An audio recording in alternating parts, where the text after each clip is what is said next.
Did that even work? Yeah, it worked on my side. Oh man, we are having all kinds of Wi-Fi issues over at the Bailey household. But coming in hot, here we are. Good Another Lord. serious angler. Tuesday Night Live, powered by X2, our good friends over at X2. And as always, the host is here, Bailey Egbrett, and I am your co-host, the captain. What is up, my friend? Way to take over, buddy. I'm proud of you. I That was got awesome. it. I got it. All right. Like we know you've been having some Wi-Fi issues and internet issues at your house, and it seems to work just fine. And then as soon as we go live or record, it's like, nope, fuzz you out. So, and somehow my internet's great. And we're talking offline that literally my Wi-Fi router is like 500 feet on the other side of my house, and I literally have no issues. And yours is right above you, and it's like, Yep. you're out of here, bud. Strike Pay $100+ a month for this crappy freaking Wi-Fi. John King coming in hot. Your internet is as crappy as your floating shelves. See, there it is. Bailey's timing out on us again. So, but anyways, while we wait for him to unfreeze here, we have an awesome episode for you here tonight. We are talking about our top 5 most fun techniques to catch bass. And I'm sure Bailey will never freeze as he is setting the hook on a lot of these fish. So we're going to dive right into that. We're going to count on some like personal touch stories on some of our favorite catches and even the setups that we use all the way down the line and reels. And if we do any modifications with these baits, it's going to be a really good one. So sorry about the technical difficulties, but we're going to make it work. So are you with us? I hope so. I see Scott's comment about I pity the next cable guy that goes to my house. Yeah, I try to be nice, but I'm done with this Spectrum internet, man. I'm not going to be. I'm going to try my very best to be as nice as possible when I. We need some Starlink for you. We got to call Elon Musk and some Starlink. We need Elon to save the day. And there was one guy, I'm trying to remember who it was, that slid my DMs to try to help me with the Wi-Fi. I needed to. He said to use some sort of app, whatever, to configure some Wi-Fi. I got to do that because, dude, like it's. I feel genuinely guilty right now that we're trying to put on this show, and the people listening or watching. It's not the most pleasurable experience when someone's glitching out half the time, which is probably going to glitch out here as I'm having this monologue. But I don't know, man. It's just really infuriating working so hard to set the stuff up and just for your equipment to fail. But nonetheless, we're going to try to be positive about it and have some fun because we're here to talk fishing, and hopefully it doesn't glitch me out. Yeah, we talk about it. And it's weird too because it's like a rolling Wi-Fi like outage for you. So you'll be like crystal clear, beautiful as ever, like picture clean, and all of a sudden it's just like. Yeah, I don't get it, dude. Like, and I'm on work meetings all day and have no problem. It doesn't make any sense. I don't know if it's StreamYard or what, but it is just a huge pain. And either way, I promise people I'm working as hard as I can to fix this crap. Tried to use a Wi-Fi extender today and it literally would not connect either. So I don't know what the issue is. But it's above my pay grade. At least we can get some comedic relief here, Bailey. Big Boy Yakin says at this point the freezes are pretty funny. Not gonna lie, and I think some of these freezes too, like sometimes I might have to remove you from the screen because it's gonna leave you in a vulnerable position with like your mouth open or something. So we don't want to leave you up like that. But let and Scott, if you have a 45-foot Ethernet cable, please let me know. I've not even 45, probably 100 feet. Yeah. Because I can, whatever reason, this house was made in 1840. Whenever 300,000 years ago, and doesn't have any Ethernet ports down here where I have the studio, and not setting up studio in the living room. I don't think my wife would appreciate that much. Tell her it's for the greater good. Yeah, do it for the team. Do it for the team. Yes. Nonetheless, I promise I am going to make this the last episode that I have a freeze, and I know that's a big promise, but I'm going to make it happen because now I'm like really mad about it. So it's just one of those things. I'm going to figure it out. Because I want these shows to be as best as possible for you guys. And when it doesn't, it's not even gonna, I'm sure most people honestly don't care.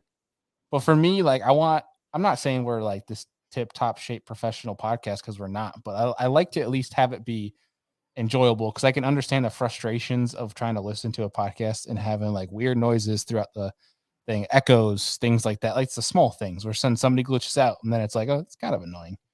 But again, I apologize. I'll end my rant there because we got a cool topic we're talking about today. Just talking about our top favorite baits that we think personally are the most fun to catch a bass with. Yeah. Because it's something like I feel like you and I are we are like a bass in the sense that we're opportunistic. We're like, as long as we're getting bit, we're having fun. But there are bites in particular that we think are, if we had a choice of how we were going to catch them, that these would be the most fun ways to do it.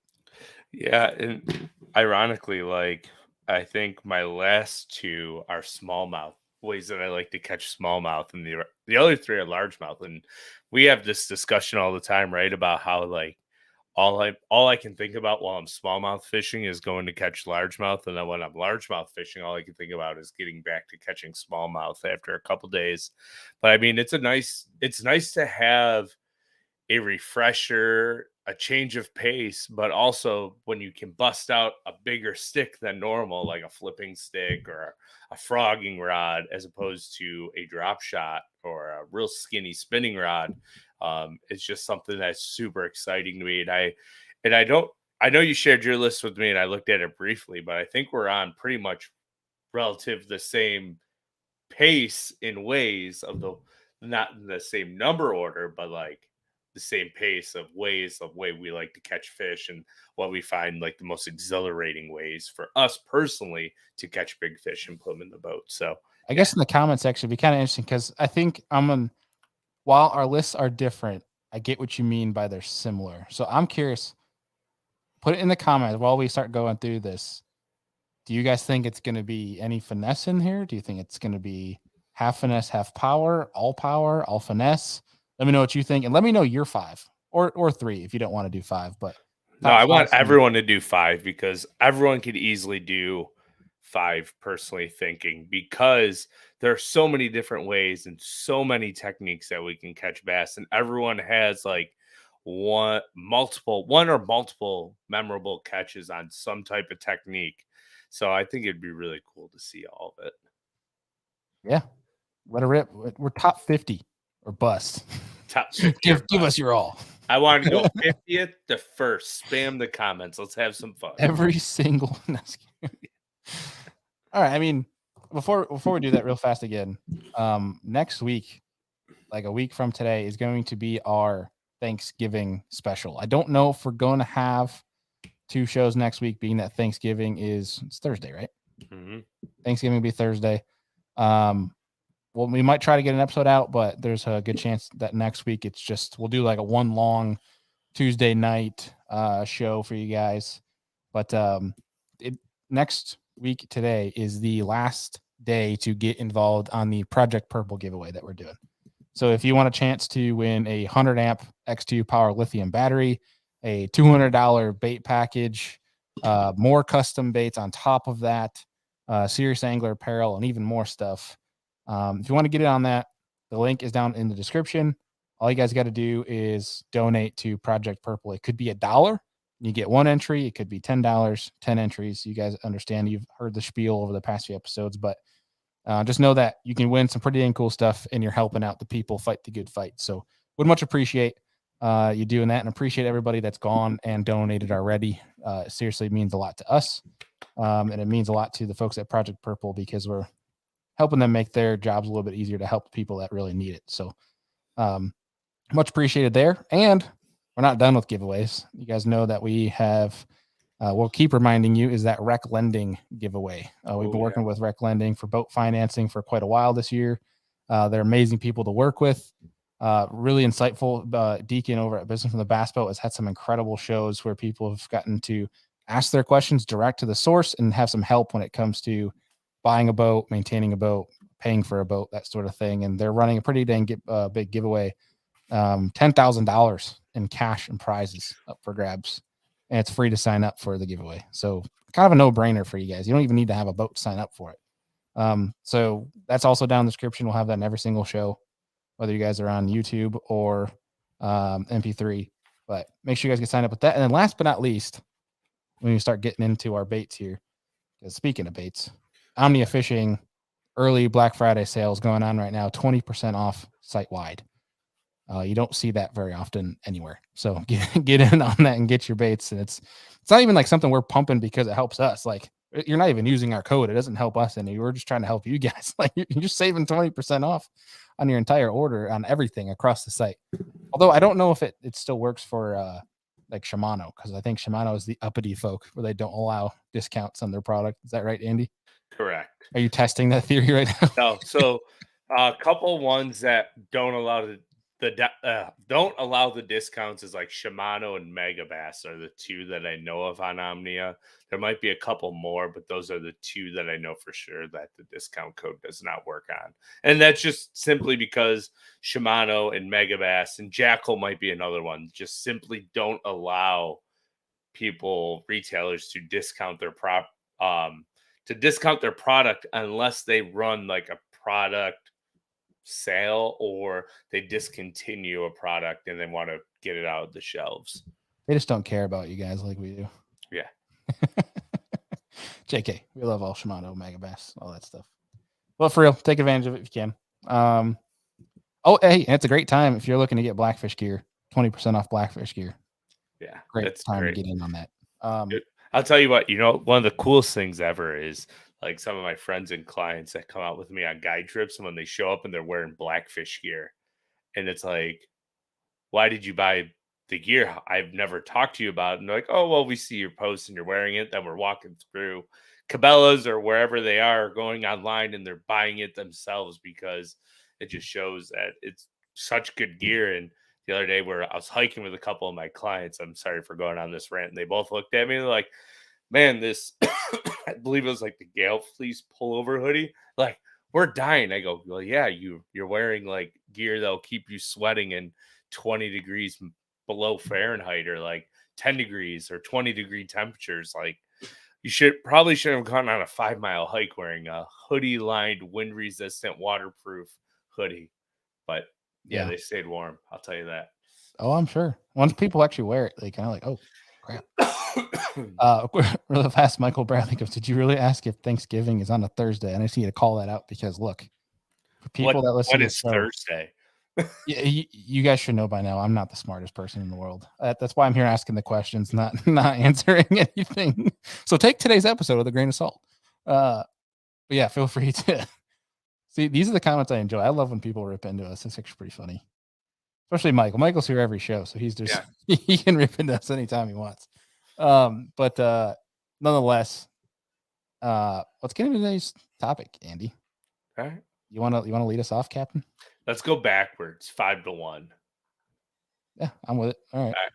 So I'm a toss up. So I'm going to do a 1A, well, a 5A and a 5B here. And I think they're about equal for me because both of these techniques and baits that I'm about to mention literally play about the same time at the same time of year for me. It's going to be an Alabama rig or a crankbait. I couldn't decide which one I love more. I think the A rig is a more memorable fish catch for me when I get like 2 4 or 2 5-pounders on it a row in river current, or when I can get them to eat it out in Lake Erie in like 35 to 50 foot of water.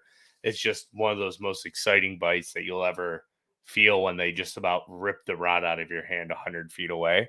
But the crankbait is so much fun, just speed cranking and burning that thing. When they eat it, you don't even really have to set the hook because they're eating it and turning and going the other way. And every time they rip that rod out of your hand, and then when you catch 12, 13, 20 of them in 20 casts, like in a row, it just becomes unreal.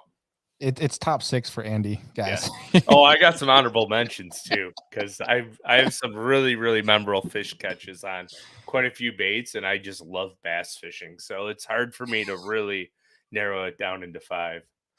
Oh gosh, what and up? That's Andy? the only split up. It's the only split up. The rest of them are one bait technique, 4 through 1.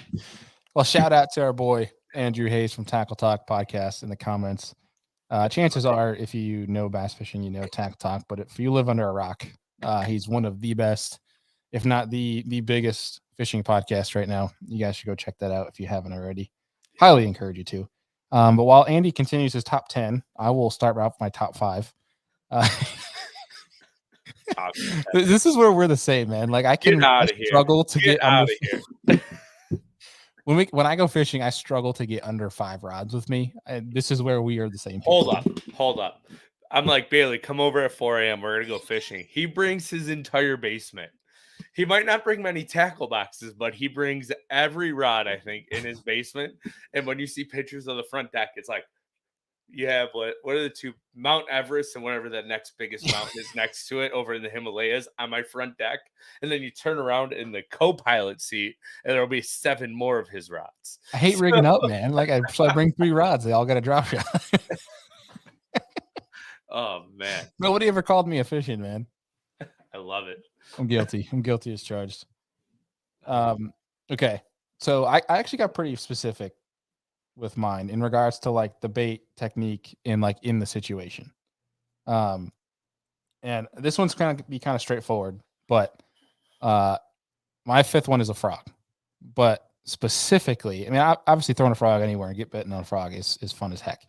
My favorite thing with a frog is that time of year, like that mayfly hatch, springtime, where they're just coming off bed, where they're still all shallow. They're not spawning. Some of them might be fry guarding, but they're coming off bed, and there's a bunch of you have some lakes have overhanging trees. Yeah. Oh my God. I freaking love skipping a frog under overhanging trees. Half the time you can't even see your frog. All you're doing is you're listening. You're listening and you're watching your line. Just and you're just setting the hook like a maniac. And half the time the fish is coming through trees to get to your boat.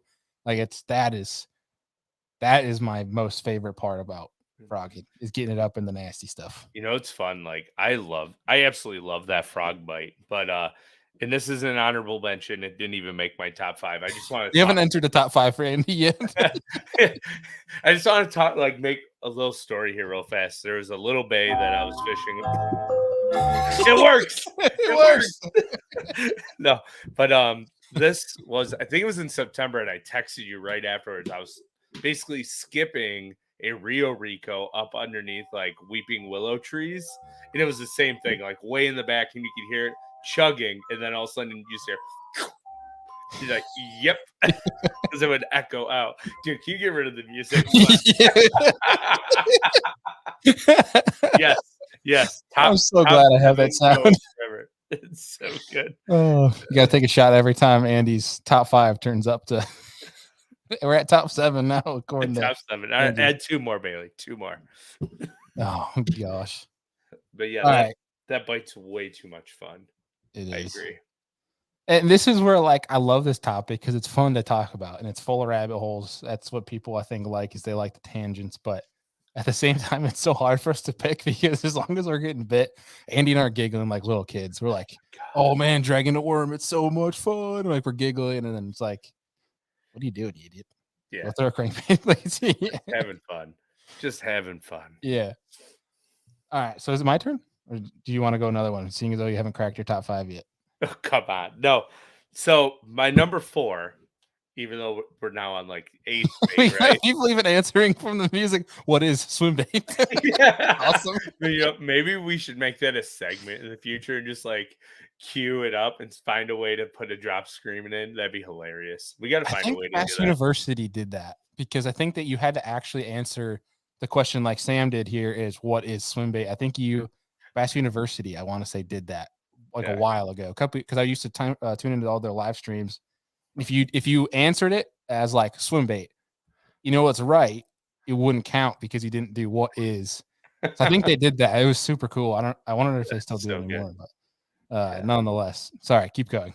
So number 4 for me, and since I got forward-facing sonar, right, Mega Live on my boat, and hot topic, don't hate on us in the comments here. A jerkbait went from one of my least favorite techniques to throw to one of my absolute favorite ones, especially when you're on a hot smallmouth bite in current and you can keep it in that forward-facing cone and you call them from 100 feet away and they'll come and chase that thing. And Justin Hamner was one of my favorite jerkbait episodes we did here on the podcast. He was talking about instead of doing like 1, 2, 1, 1, 2, 3, 1, just like a steady pop with it. And since I've gone to that steady, just pop, like almost sinking it as a spook underneath the water, I can't tell you how many smallmouth I've had just get curious, and because it just continues darting away from them, that they just explode on it. Whenever I see one come up on forward facing, I literally yell out loud to the fish. I'm like, come on, eat it, eat it, eat it. Oh, he's got it. And I'm like talking the whole play through like a sports announcer in a football game. It's absolutely hilarious. And Yeah. I lose my mind every time one comes up and smokes a jerkbait. One of mine is exactly that reaction, except you're watching them visually and not with forward facing sonar. I mean, you can, but you're still the same reaction, like, eat it, you bastard, because you can see him like tailing it. But yeah, I mean, I got on a pretty good jerkbait bite here in the fall.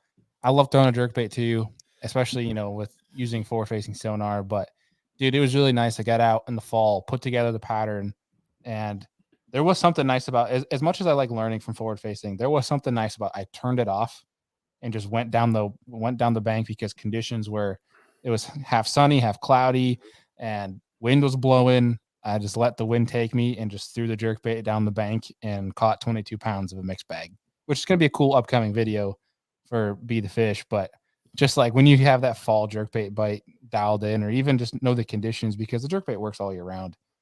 There's something about that jerkbait bite when you just lock up. It's just there's something very addicting about that when they're ripping the rod out of your hand, especially with a jerkbait. It's an unreal feeling, like especially if whoever's tuning into this, people that are tuning in, right? Like if they ever have a smallmouth eat a jerkbait, they will know that it's completely different than a largemouth mushy bite. As they come up to kill that dang thing, they will turn and run as fast as they came up to eat it, and you better hold on, and you better go home and stretch your forearms and your wrists because you will be hurting. Yeah, I did got an interesting pattern. It was cool though, like when you put this stuff together. But anytime I found, our water this lake was already in the high 40s, and a bunch of the grass was already dying off. It was laying over on bottom, but if you found some that still was healthy enough to stand up, like I made the same cast 5 times in a row and caught fish after fish after fish. They're just stacked in there.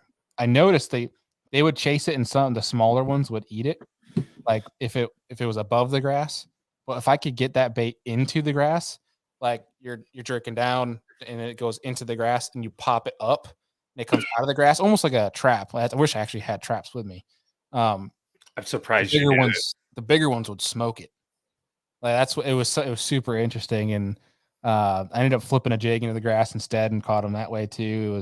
It was pretty cool. But when you put that stuff together, we can go on a whole fall tangent here, but we're not here to do that today. But all right, what are you at now? 3. Well, 10 if we're going like bait talk here, right? Like tackle talk. Have you cracked the top 5 yet?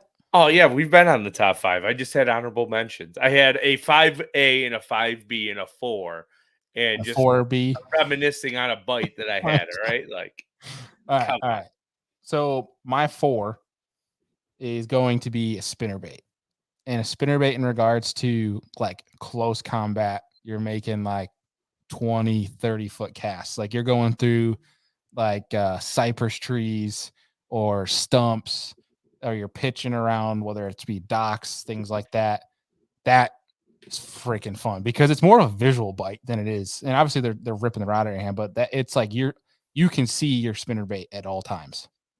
That bite is so much freaking fun. Like if you're going down a bank in the spring, throwing at laydowns, like and it comes over that limb and just disappears. You're like, oh, you know exactly what's going down. Until you live in New York and a pike does it to you like 10 times in the same day, then it gets a little ridiculous. But when a big largemouth or smallmouth smokes it, yes. Yeah. It's the South. Yes.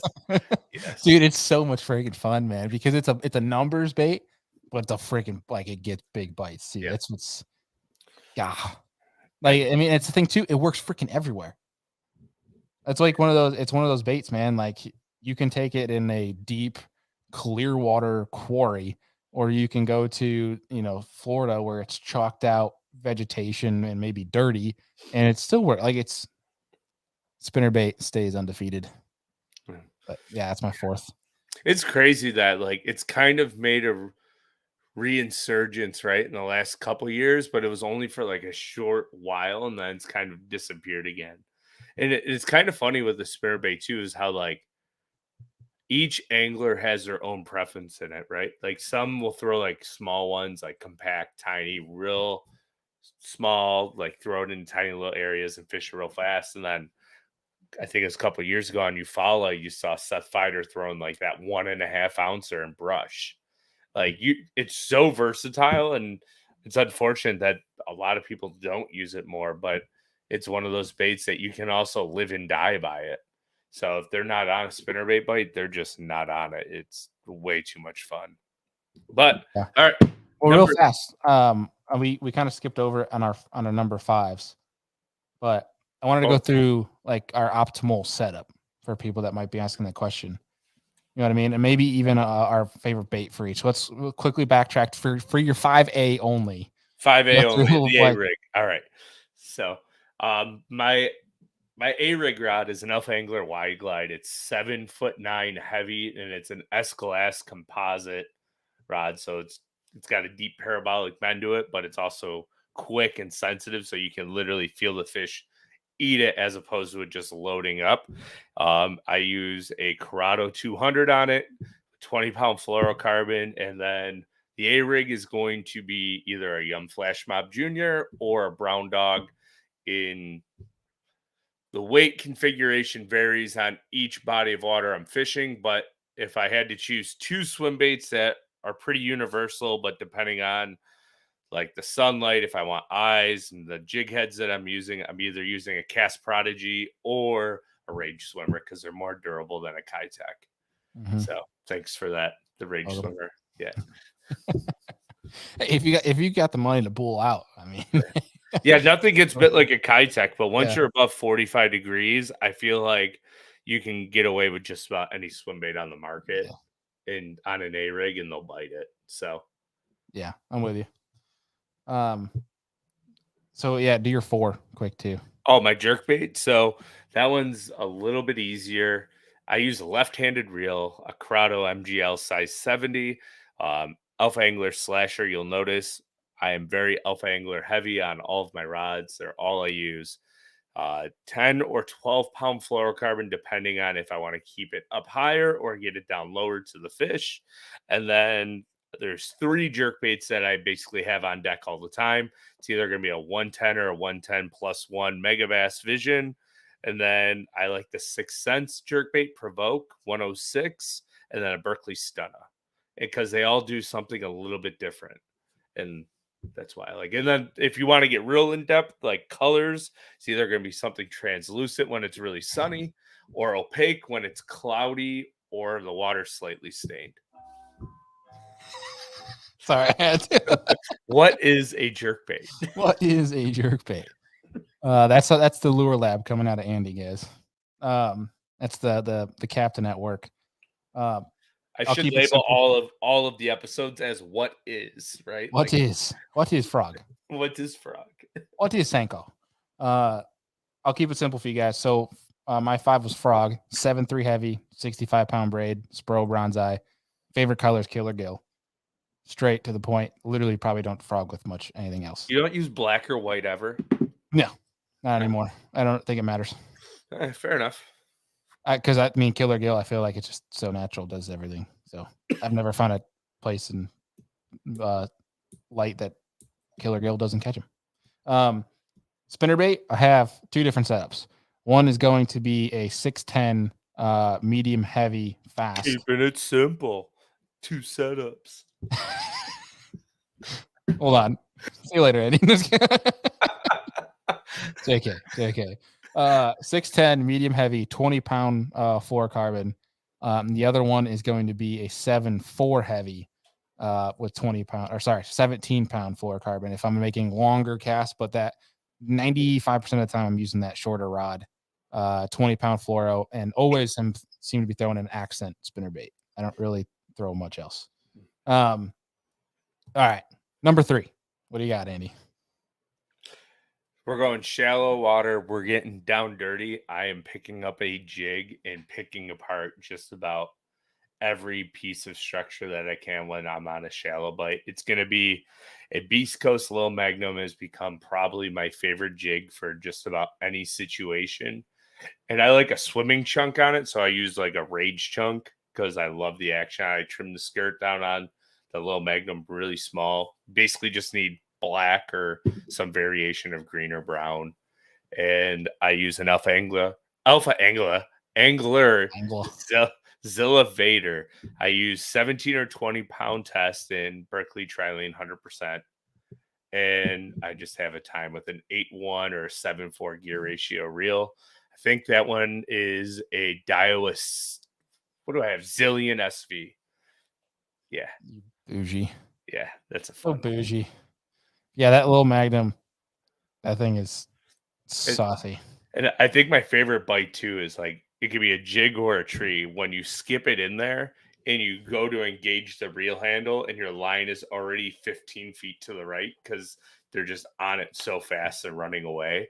And this is a tiny little juicy tidbit for our people that are tuned in here. If that happens, make sure you cast back in that tree or that dock. Yes. Because usually when one eats it, as soon as it hits the water and you're closing to hit them, that's a competition thing. There's multiple fish underneath that piece of structure, and you're probably going to get 2 to 3 or 4 more bites there. So don't just keep moving. Get back in there and keep whacking them. So keep whacking them. Keep whacking them. Yes. Yeah, it's hard to beat that bite, and it's one that works all year round. The little Magnum was like, for whatever reason, I feel like it's the smaller compact jig is becoming more and more popular, which is interesting because not many people in, at least that it's talked about anymore, are flipping that big jig. You know, I feel like it definitely still works. I don't know. That little Magnum, dude, that is probably by far the best compact flipping jig. Yeah, right, I think it has a BKK hook on it, and it's just ridiculously sharp. But yeah, there's I think when I get on this big smallmouth stretch of guiding and fishing for smallmouth, I literally like come home and I'm like, that's it, I'm done. I take all my smallmouth stuff out and I'll put my jig rod in the boat and a box of little Magnums and trailers, and I'll just go flip a jig for 8 hours because I'm like, I need to have some fun. I don't care how big they are. I just want to hit some fish. Yeah. Heck yeah. You? Okay. My number 3 is similar in regards to approach, but it's gonna be punching. I love picking up a big weight and put it in the trashiest of stuff. 1 ounce up to, ounce and a half. Find the thickest of mats. There's something about a punch bite, and for whatever reason, I built up a lot of confidence punching, which is weird. I feel like for a New Yorker, but for me, punching is like it makes sense, and I think from me being an offshore guy, I feel like I approach punching well because it's target specific. Like if you know how to look at grass and pick out like a field of it, you can see the different unique aspects to it that become high percentage areas for you for punching or even frogging for that matter.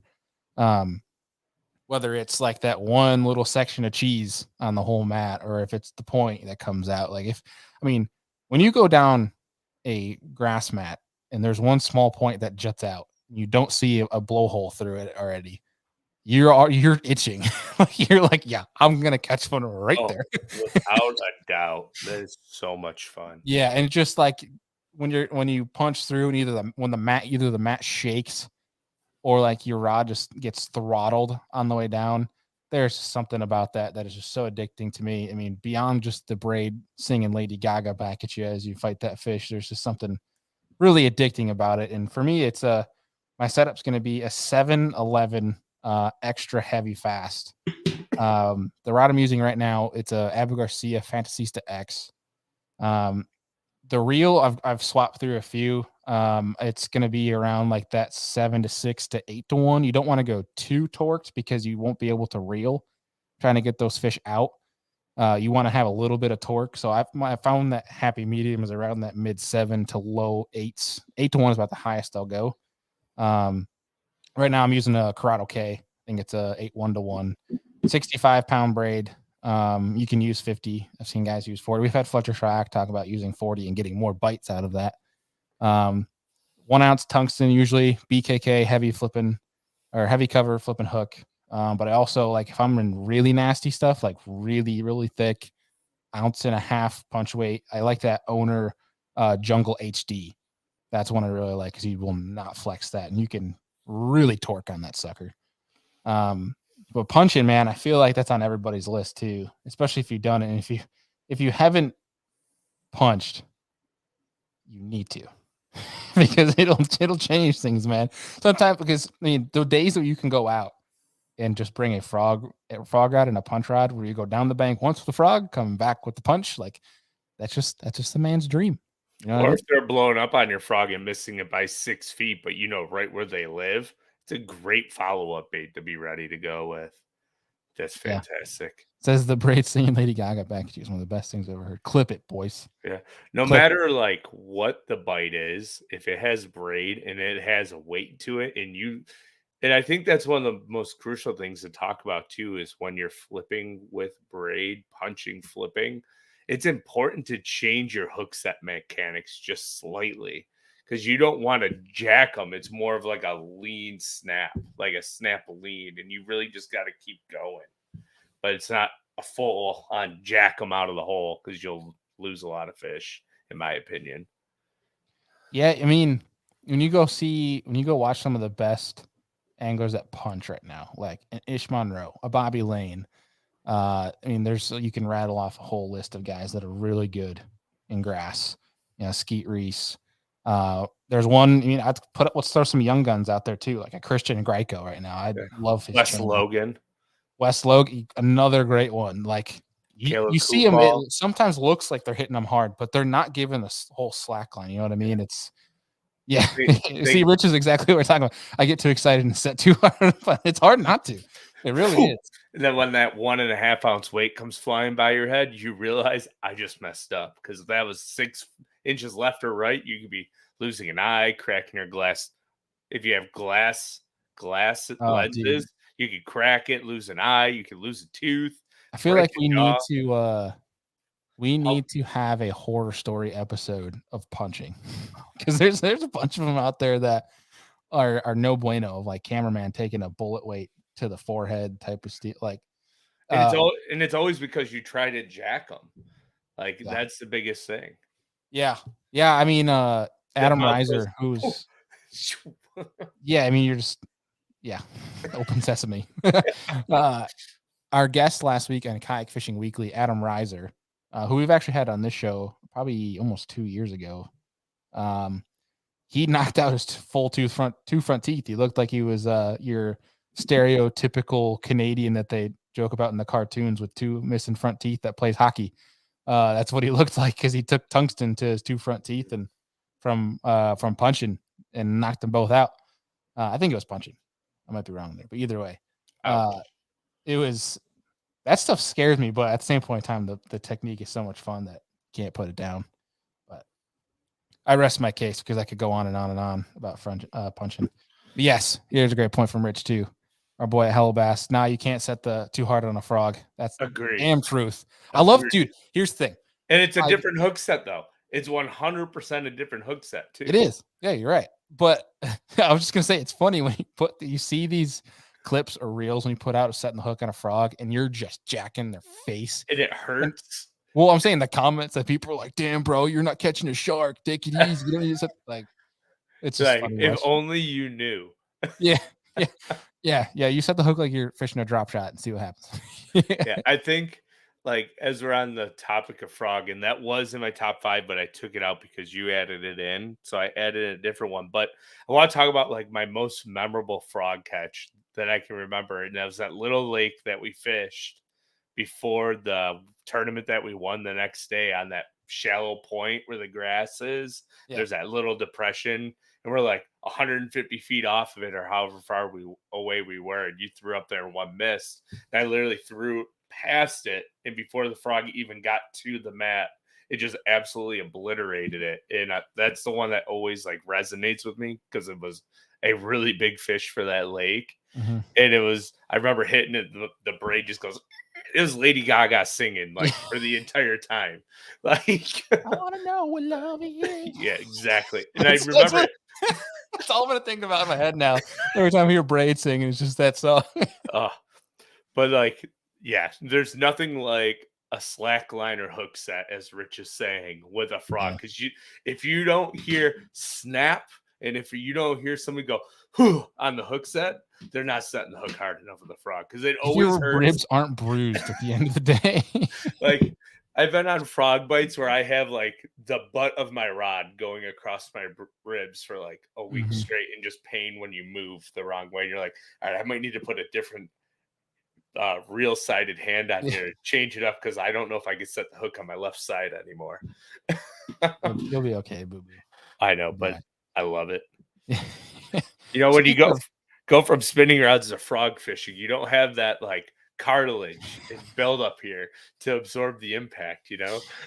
oh my gosh. Yeah. I mean, that brings up a good point too. Like talking about personal experience. Thinking about the punching, the best time I've ever had punching, and this doesn't even really count because it was technically private water. But I was in Florida visiting my parents, and I work with TH Marine, Yak Gear, and we had a photo shoot in this like private deal in the middle of Florida.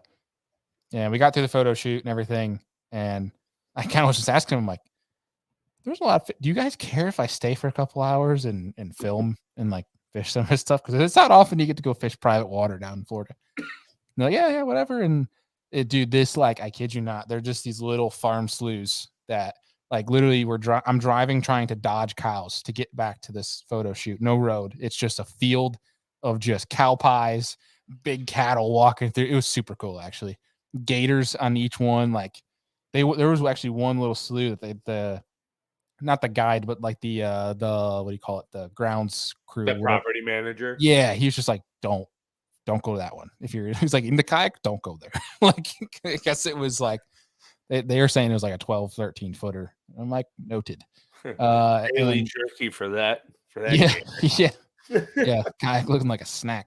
And dude, like this whole thing is caked, like straight hydrilla around the entirety of it, and it's just like full of these points in the grass. Like it is the mecca. And I'm sure there's obviously better places, but like when you think about punching, this is this place. I got a video out on it too. I can drop if people want to see it, but literally, dude, it was every 5 feet you're getting bit punching, and I caught like 40 fish in the matter of 3.5, maybe 4 hours punching. 3 of them over 5 pounds, dude. It was the most fun time while gators were swimming around me and not caring. It almost at one point I looked around, I had 4 gators just watching, like they were like an audience just watching the show go down. But dude, there's just something about that, especially when you can figure out the bite and it's just like hot and heavy. And I guess that's the advantage of private water, but still, like it's just when I think Private about water punching, bass are not real bass. T-shirt it because they're that's fine. I'll catch not real bass all day long. Then I don't care. I just like to have fun. But it was like, dude, when I think about punching though, it's that day because it's just so much fun. But nonetheless, I rest my case. Andy, what's your number 2? Number 2 for me is a top water flipping bait. Hey. blocking bait, like a spook, gunfish, a vixen. If you have any Reaction Innovations original vixens, I lost my last one to a pike, and I'm still very sad about it. But top water walking bait, smallmouth or largemouth, when they're like protecting fry or they're chasing bait and current. Like, I don't know if there's any more exciting bite for me besides my number 1 than catching like a Great Lakes smallmouth on a spook in current. Yeah, Great Lakes smallmouth. You went specific on that. Yeah, because I figured out a deal on the river by me that I can almost always get them to eat a topwater bait, which Wes Logan, when he came up and hung out with me for a couple days, I got him on a giant Great Lakes smallmouth on topwater. And it's just, you don't get many bites doing it, but when one bites it, it's always big. And it's like dropping. You ever see, like, I think it was Pearl Harbor where they drop like the bomb things off the back of the boat and the water just explodes, like the movie.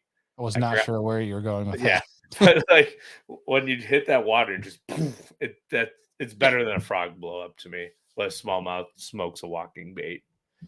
Yeah, it's just a whirlpool. Yeah. Yeah. that is a fun bite, and I feel like that's another bait that just helps fish show themselves. Mhm. Yeah, it just gets a lot of things to chase. I feel like that's one too where you're throwing that, like if you had live or even like a drone, like you could see how many fish are following that aren't busting up on it. Oh, it's sick, especially like how when the water's really clear and it's like that low light conditions, but you can still see everything. And if you have a good eye, you can almost see them surfing behind your wake bait or whatever your top water walking bait is, and they just don't. Ah, it's the most addicting bite. It is. All right. My number 2 is one I'm surprised you didn't have on your list at all.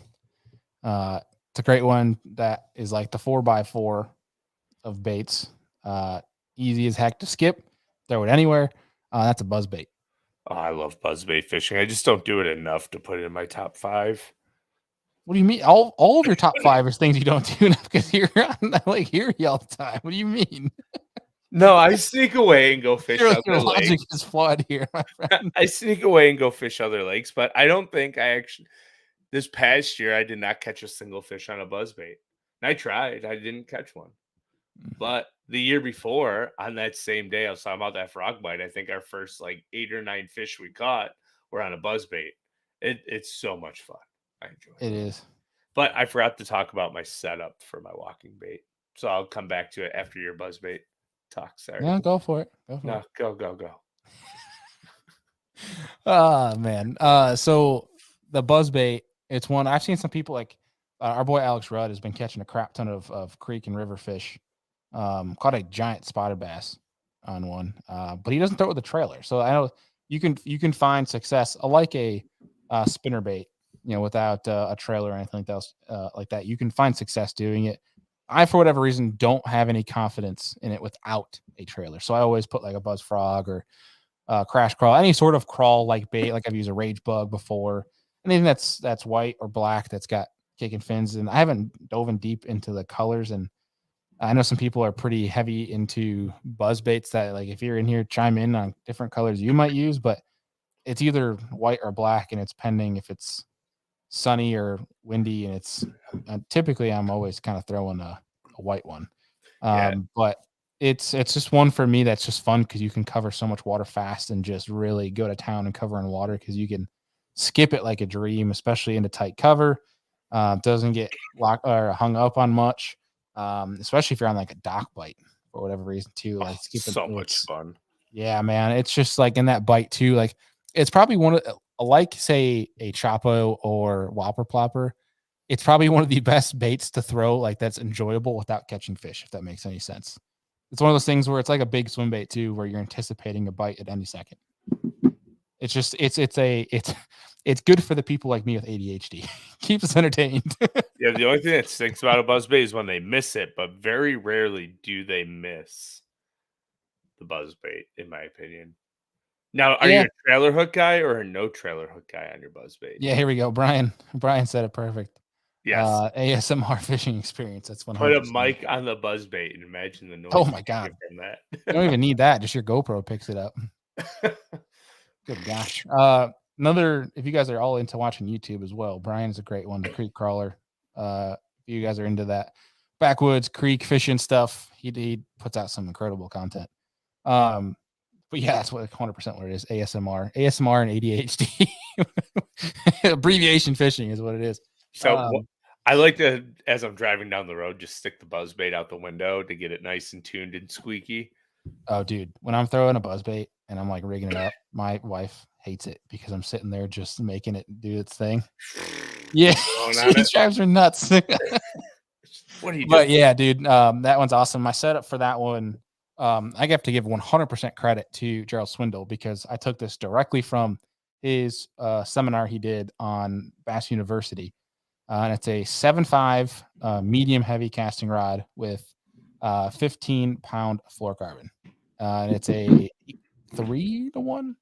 I'm throwing a Abu Garcia Xenon X. And I think it's a 3-to-1. You need something fast. It's just like with a Chapo or Whop Plopper, you need something that's a fast gear ratio to be able to efficiently go at different speeds, as well as catch up to fish too. But for whatever reason, that fluorocarbon seems to be the deal for me on hookup ratio. So Mhm. that's my gig. But what was your setup for your number So, two? so for topwater walking bait, I always have gone back and forth between braid and mono, because you want a line that floats, and I can never figure out which one I liked more. And I still go back and forth. But the rod I use currently is the Alpha Angler Top Hammer rod, which is a 7-foot medium. And if I'm running braid, it's 30 or 40 pound braid, and the mono is right around that 15 to 17 pound mark. You want something a little bit heavier. And the advantage of throwing braid is you can cast it a lot farther, but it's easier to overwork the bait because there's no give with braid. So you get a lot more tangles on the treble hooks. I've tried a mono bumper, tried a fluorocarbon bumper. I land more fish when I use braid, but I find I can work the top water bait better when I use a heavier mono.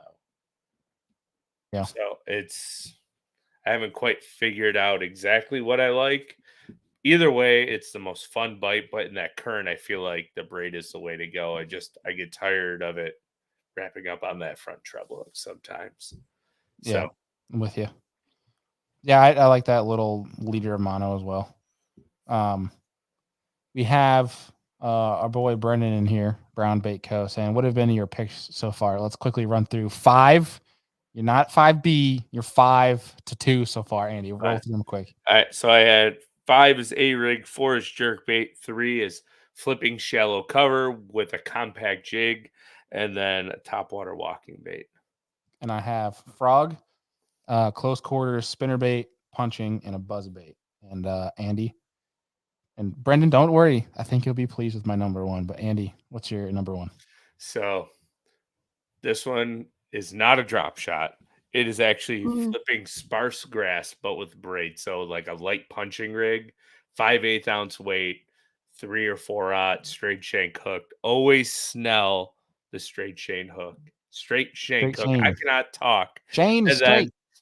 and then the baits that I like to use on it is either the Beast Coast Perfect Flipper, I think is what it is, and then like a Pit Boss by Berkeley, or just some type of this is the one that really has been fun this year was Big Bite Baits BFE. Like those are the 3 baits that I flip all the time, and Yeah. we'll call it 5 to 15 foot of water with 50-pound braid. And the rod I use is actually an Alpha Angler hitter. But if I'm going less than 5/8, then I'll use the Zilla with the same flipping sub 50-pound braid to flip sparser grass. Still thick enough to go to a heavier weight, but more sparse grass than punching. I And still it's remember just when you were throwing straight, it was like what, 40, 50-pound braid when we were flipping that one day, and I was throwing like 15-pound fluoro flipping the same stuff as you. And you're like, what are you doing? oh, that's hilarious. Like, You're like, how heavy a line are you throwing? I'm like, 15. You looked at me like, oh. like, that's dangerous. Yeah, it That's was fun, dangerous, but that lake, the fish don't exceed 3 pounds, so No. we were all right. But there's just something about hitting them like 40 feet in front of the boat on a Oh, long yeah. flip, and that braid's like, and then you lean into them so hard that they fly by you. Yeah, cue Lady Gaga music. Yeah. Yes, That's you should awesome. definitely put that in the soundboard. Dude, that one and the I Want to Know What Love Is. We gotta add it to the ringer. Clinton is asking, what does the BFE stand for? I believe it's the best Flipper ever. Yeah. Yeah. But That was also both flip Bradley terrific. Harmon. Yes. They have the BTL color in there too, which I actually caught a bass on that day. The BTL color. Nice. Sent Pangrac a message of it, and he didn't answer. The jerk. Calling him out right now. No, Shout Shots. Shots. I actually have some in here, I think. So yeah, I love that bait. They're fun. The BFE. Yeah. It is pretty good. That and a couple more we'll have to save for another episode. We want to unlock some more juice that some people might get mad at. But nonetheless, my number 1, this will make Brendan in the comments happy. It's a glide bait. That dude, whether or not I'm catching them or not, when you see fish going freaking nuts on that big of a bait, you're like a little kid. You're like, oh, he almost got it. Like it's same thing when you're talking about Eat earlier it, the jerk eat bait on it, forward eat facing. it, You're like, eat it. yeah, it's like, And they're just tracing that bait all the way back to the boat. And then yeah.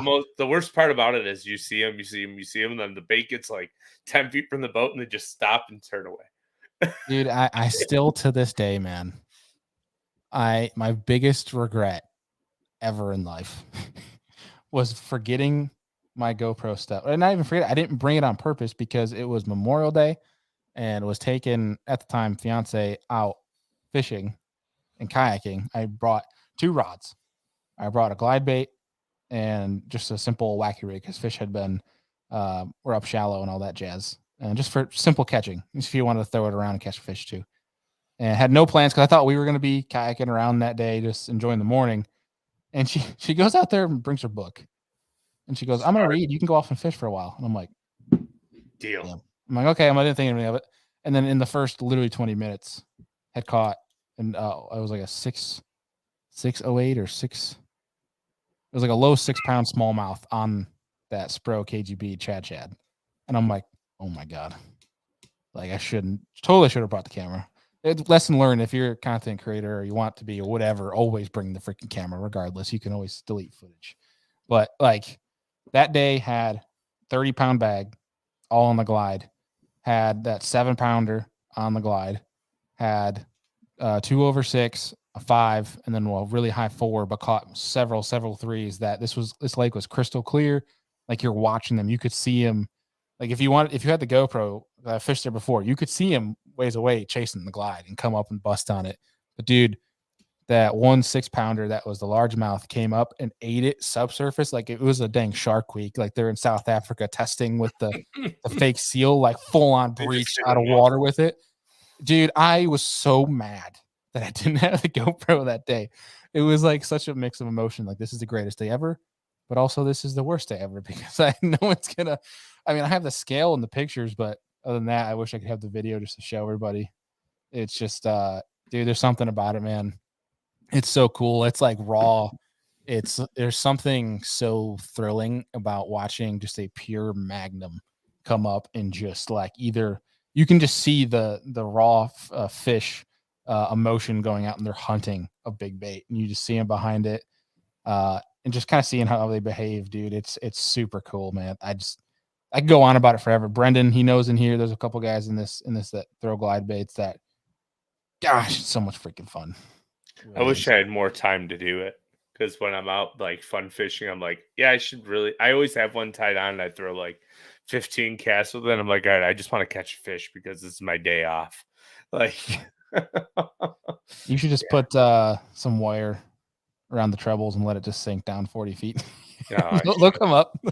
I'm sure they would. If I can get it down like 15 over 30, like 15 off the bottom, I bet they would come up and smoke that thing. Yeah. It's just keeping it down there. Mm-hmm. So, I mean, I haven't dove deep into like real deep into the world of glide baits yet because I've somewhat stayed cost effective in regards to the bait. Like the most I've ever spent on a glide bait has been that KGB Chad. I'm trying to remember how much those are. Like the Pro ones. 70. They're either 60 or 70. Yeah, I think you're right. I think it was around that 70 price mark, which is, I mean, that's a lot, dude, for one bait. For a lot of people, but there's stuff out there that people are spending multiple hundreds of that, like 2, 3, much higher than that too for one bait. I'm not to that echelon. I don't think I'll get there, but nonetheless, that KGB Chad, it's a great freaking glide bait for all around the country, especially for somebody if you're like me that you're relatively entry level to it because it's very consistent. You can just slow reel it, chop it, like you can do a bunch of stuff with it, and it's, it stays very consistent. It's a great, I say a great entry glide bait if you don't want to spend $70. $20 is that Savage Gear Shine Glide that it might throw like a helicopter, but it walks very consistent or chops consistent if you want to say. But nonetheless, my setup's pretty straightforward. It's a 7.9 Fenwick Elite. It's a 7.9 heavy. Extra heavy, 25-pound fluoro, which might even be a little bit, I don't know. I could be, again, don't quote me on these. It might be a little bit too heavy for that glide. I might not need it, but every time I've had one bite so far. I've landed them. So it's setup works great. Cast it flawlessly. I'm throwing your confidence. Yes, I'm throwing I think it's a 7.6 to 1. I think it's a Revo SX. Probably need a bigger reel, but that's what we're rocking with right now. Oh boy, Brendan, I don't know about that, man. He said when you want to venture into that world, I'll lend you some fancy baits. Careful using the word lend because I have a great way of breaking things. I don't know if you want to venture down that one. I'd rather just pay for baits that you're not going to use anymore. But nonetheless, I mean, we were trying to get a guest on tonight specifically to talk glide baits. So we do have this show coming up where we're going to dive pretty deep into that one. But yeah, man, I don't mean to go on the giant tangent, but glide baiting is just so much freaking fun. I'm thinking I might be diving off the deep end on it for taking some trips here this year, especially taking a long time to just go chase that New York freak giant. It's so much fun, man. But nonetheless, those are our top 5. If any of you have further opinion or there is a specific something we talked about, because if we went and linked every single thing we talked about in here, that'd be quite the long description. Oh man, it'll take up 3/4 of the description. We'll character limit ourselves right out. Yeah, that's right. So if you guys have most of the stuff is all in Omnia Fishing, but if for whatever reason there's something that you can't find or you don't know exactly where it is, feel free to reach out to us and we'll happily send you guys a link to it. Anything that we talked about. But nonetheless, Andy, this was fun doing the top 5. So there's if you guys have ideas for shows like this that you'd rather us do, like you want us to talk about something different, but from like a top 5, top 3, rank something, things along those lines, let us know. Want to implement more of that fun, free flowing rabbit hole type of conversation back in addition to just some of the interviews we've been doing. But coming up this weekend, we have Friday's episode with Steve Estes from Bass Fishing Electronics coming on. We're talking some fall fishing / early winter fishing up here, some electronics talk, things like that. But Andy, coming up for you, if folks want to either one, get in on some winter steelhead stuff with you, or if they want to get on some spring smallmouth while you actually have availability because it's closing very, very fast from what I've been told. Yeah. Almost how can they do that? So reach out on Instagram. I'll give you my phone number so we can talk about it. But yeah, my spring is just about full. I think I have maybe 14 days available from the middle of April through the end of June. Steelhead is pretty open from December, like the second week of December on. It's going to be a very busy winter here, very busy spring already, it's looking like. So thank you to everyone who has actually booked a trip. But yeah, if you really want to get out and catch some giant smallmouth or largemouth and then chase some steelhead, I would definitely recommend hitting me up soon because it's filling pretty quick. Yeah. He is the master of disaster. Yes, that is definitely it. If you like organized chaos. Yes. Just kidding, but he for real put you on Fish for a Lifetime. Try to at least. Yeah. Try to. This weekend I got something pretty cool going on, Andy. I'm gonna do literally polar opposites. I have some articles I'm writing for. I don't know if anybody saw last year. I did some articles for Kayak Fishing Fun, which is a magazine for in fishermen. It was pretty dang cool to be involved in that, and so I got more in the works. That's pretty pumped about that. But this weekend, I'm taking the Hobie iTrek, which is a smaller inflatable, and I'm gonna go explore some of these creeks and see what they're like in the fall. You know, I've been tapping into you what might be good. So that way I don't get in the way of a bunch of guys steelhead fishing and get rocks thrown at me. But gonna go take that to do some creek fishing this weekend, and then the next day I'm hoping, weather permitting, we're gonna go out in the big lake and chase some big late fall smallmouth on the kayak. But it's hoping it's going to be a weekend full of fishing, seeing as though it's another weekend I don't have to worry about football. I gotta worry about football on Monday because it's the Eagles bye week. The Eagles play the Chiefs Super Bowl rematch Monday night. Really pumped, yet scared about that one. Yeah. Here's the thing that scares. So here's some football talk, people. So I apologize ahead of time because we do need to talk about something pressing a little bit football wise with Buffalo. But fine. I don't even want to talk about it. no, if you don't want to, we don't have to talk about it. But dude, I was looking at the Cowboys' remaining schedule and the It's Eagles' like a remaining schedule. cakewalk, isn't it, for the Oh my Cowboys? God, dude, it's messed up. It's so messed up. So what Like, happens when you're the second or third place team? so I'm So, gonna show you the Eagles' schedule. Well, I'll list it off. So we have the Chiefs next Monday. The week after that, we have the Bills. Oh, sorry. So Monday is Chiefs, and not even 7 days later, we have the Bills. Then the 49ers, then the Cowboys, then the Seahawks, and then thankfully we have the Giants. But then again, it's late season. Anything can happen. Giants could be, they could bounce back from the slump they're in and be, who knows. And then Cardinals, wild card there, and then the Giants again to wrap up the season. But like that schedule versus me pull up the Cowboys here. Because the reason I bring up the Cowboys is one, obviously rivalry because they're in the same division. And that can make things quite interesting with how their records are. So you look at that strength of schedule for remaining of the year. But now the Cowboys have the Panthers, Commanders, Seahawks, Eagles, Bills, Dolphins, Lions, Commanders. So, I mean, it's not easy, but it's way easier. Like, because you have the Panthers, Commanders, they should beat. Seahawks will be a good game, but they should win that one. They should, no offense, beat the Bills the way the Bills are playing right now. Cowboys, Dolphins will be a great game. Cowboys, Lions actually will be a really good game. ooh, yeah. Lions have been playing. They're a really fun team to watch right now. Lions are going to be scary in the playoffs. Yes. Sorry, buddy. This is the Bills right now. They're turnover machines. As I have a really funny meme I'm going to send to our group chat real fast. You should just show it to the camera, honestly. But oh yeah, I will. Hold on. At this rate for fantasy football, I'm going to pick up every defense that's playing the Bills at this point. Yeah, any turnovers, anyone? Oh man, it's so God. good. No, I guess we'll talk about the Bills news. They fired their offensive coordinator today, which basically I think everyone in Buffalo has been like begging for since about week 14 or 15 last year. There was a really good documentary that came out, like sports analytics and why the Bills have like literally the best offense in the NFL, except for they turn the ball over and don't score touchdowns. And it comes down basically, the video did not blame Ken Dorsey, but basically came out and said that he was running a high school offense in the NFL. So it was really good from 0 to 40 and 40 to 0. But the reason why most of their drives stalled from 40 to 40 is because they literally lacked creativity.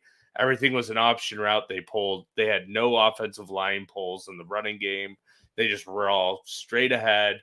Wide receivers had option routes. So like, some of these interceptions on the option routes was the wide receiver stopped and Josh thought he was going to keep going, or he ran the wrong option. And when you have an option play on every single route you run, it gets really tedious and confusing. And there is no like, pardon me, offensive scheming to create openings. It was up to the wide receiver and the quarterback to be on the same page. So I'm hoping Joe Brady, who basically made Joe Burrow at LSU, who is Josh Allen's quarterback coach the last 2 years, he will now be the offensive coordinator. So we're hoping that there becomes some creativity in the offense. And that's the one thing that I think we're missing. When Brian Dable went to the Giants, he would always send Isaiah McKenzie when he was here in motion behind the line of scrimmage, fake handoffs to him, pass. It's just the little things like that, or natural rub routes. We had none of that. It was deep posts, goes, and hitch routes and deep outs. Pretty predictable. And that's why the offense sucked. And they should have fired him before the season. So, yeah. Well, I mean, whatever. The one thing to look forward to, and this is to be positive for Bills fans, is that while 5-5 is not optimistic to make the playoffs, the AFC, even though competitive, you look at records, it's very tight. Yeah, there's still a Very chance. tight. I think their playoff chances right now is like 29%. But we have to play. We have the Jets, Eagles, Kansas City, Cowboys, Pats, Chargers, and the Dolphins left. Yeah. And I'm pretty sure I got that all in order too.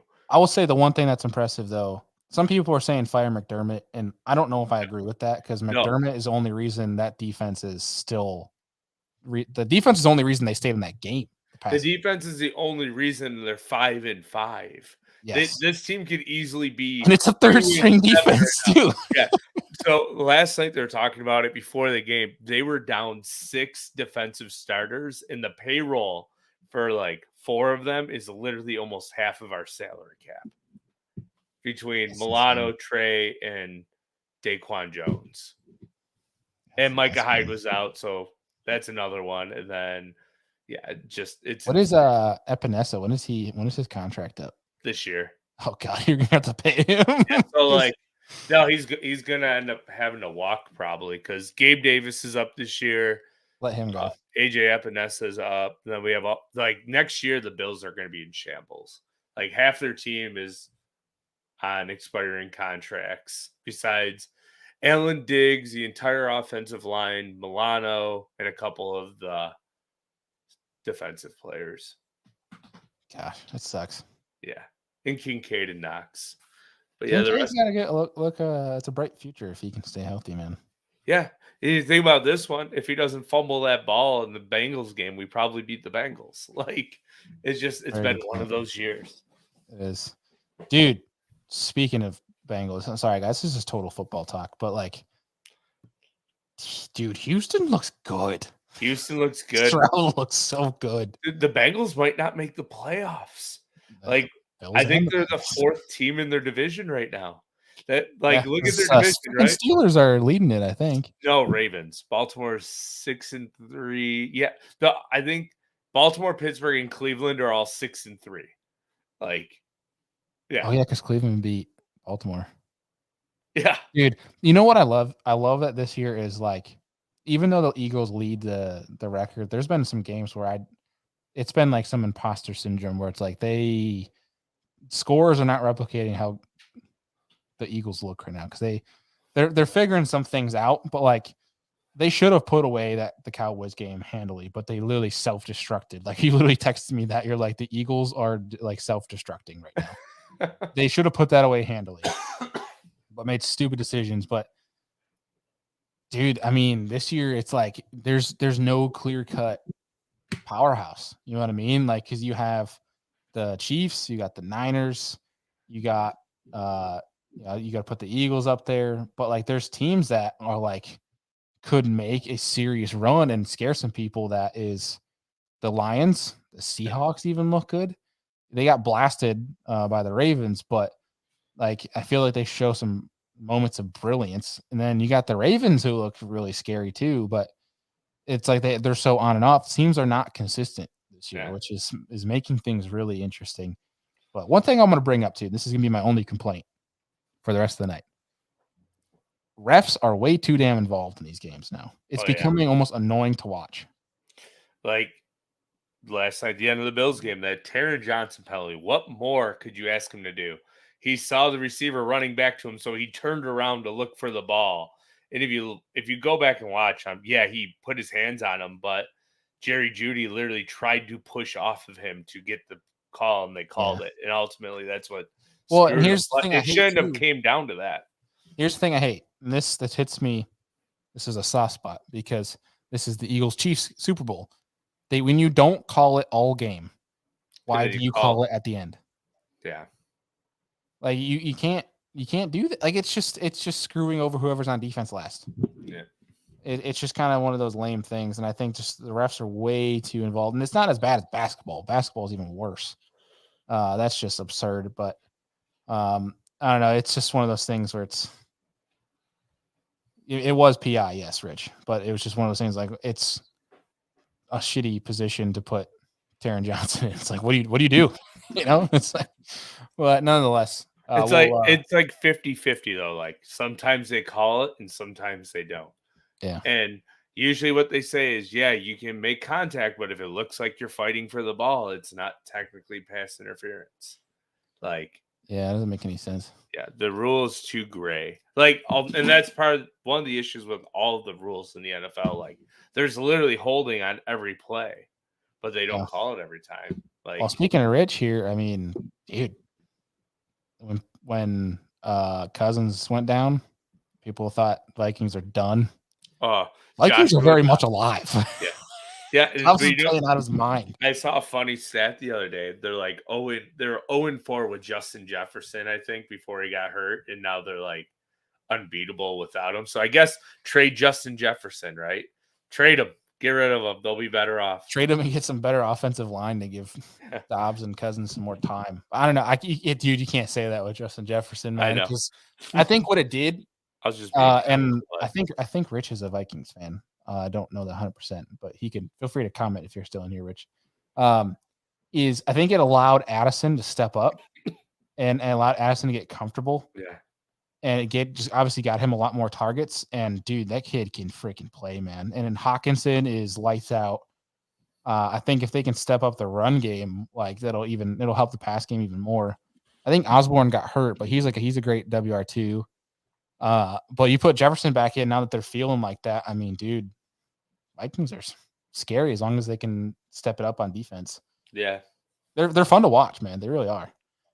I agree. Coaching does a great job for the most part, but yeah, nonetheless, the playoff race and everything like that for NFL this year is super exciting for all our sports people. We should have a bunch of people still in here, so they must enjoy NFL to some extent.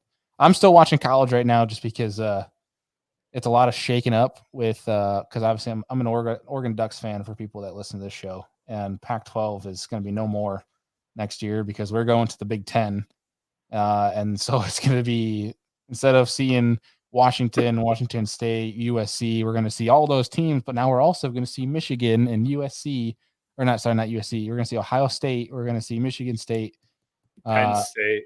Penn State. It's going to be crazy, dude.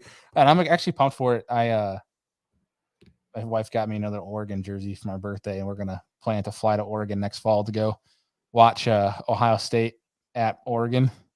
That's going to be a wild game. But nonetheless, they're ranked 6th right now. Just beat USC and have a real shot if they win out the season to hot take. Make the Caleb Williams is not that good. Dude, he's pretty damn good. Yeah. It's college football though, dude. You never know. Like it's a whole different caliber. It is. And that's what I'm saying is I think, and I'm not saying he's overhyped, but when he needs to show up and play a big game in a big moment, he disappears. Yeah, but if you watch that game against Washington, he made the plays. He made the plays. You can't. One guy can only do so much, man. You know what I mean? He was. If you look at his stats from that game, he showed up. His completion percentage was there. What was the one where he did not show up in? I think it was. Yeah, he was good in Washington. 27, 35, 312, and 3. Yeah. But I think that was a battle of who could play better on defense. Yeah. That's what that Washington game was. But no, they lost to who they lose to? It wasn't Washington. They lost to somebody else as well. It might have been Utah. Yeah, whatever one they lost to originally, I think he threw like 2 or 3 picks. But nonetheless, college football is fun too. But I think we'll end the rant there and sign off for tonight. Andy, that was fun. It was. Talking about top 5 of our most fun baits to catch a bass on. Maybe next we'll do our top 5 least favorite baits to catch a bass on. Drop shot, wacky rig, shake head. No, I'm just kidding. Somebody did say we should do top 5 bucket list fisheries. Oh, that'd be a fun one too. That would be a fun one. If you guys got ideas, throw them out there. If you want to see any episode topics, feel free to DM us on social or send us an email. But nonetheless, Andy, that was fun. Folks, we'll see y'all on Friday.